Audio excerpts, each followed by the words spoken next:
নমস্কার। আজও একটা অঙ্ক নিয়ে সংখ্যাটা বলা আছে ৪১ টাকা ৫০ জন বালক বালিকার মধ্যে ভাগ করা হলো এমনভাবে যাতে প্রতি বালক প্রত্যেকজন বালক পায় ৯০ পয়সা এবং প্রতি বালিকা পায় ৬৫ পয়সা। বালক ও বালিকার সংখ্যার অনুপাত কত? তাদের সংখ্যার অনুপাত কত বের করতে হবে? উত্তর হবে ১৭:৮। তাহলে কি ৪১ টাকাকে আমরা এটা একটা শর্টকাট আমরা মিশ্রণ পদ্ধতিতে করেছি।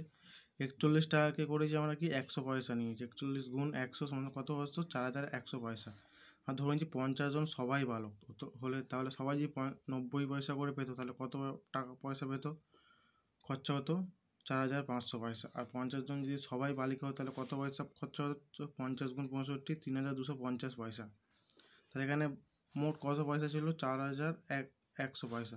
তো মোট ৪,১০০ পয়সা মাঝখানে এখানে বালক লিখেছে ৪,৫০০, বালিকা ৩,২৫০। আমার ৪,১৫০ থেকে ৩,২৫০ বিয়োগ করেছি ৮৫০, ৪,৫০০ থেকে ৪,১০০ বিয়োগ করেছি ৪০০ পয়সা।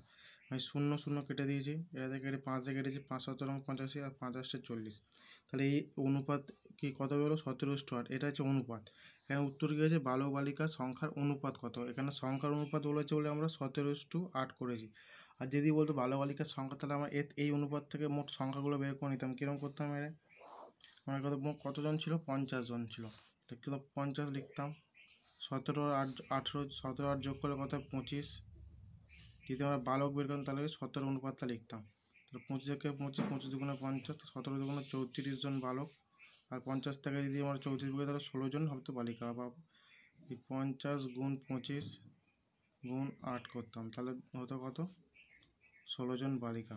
এটা যে টোটাল ৩৪ জন বালক থাকতো যদি সংখ্যা চাইতো, আর ১৬ জন বালিকা থাকতো। এখানে কি বলেছে? সংখ্যার অনুপাত চেয়েছে।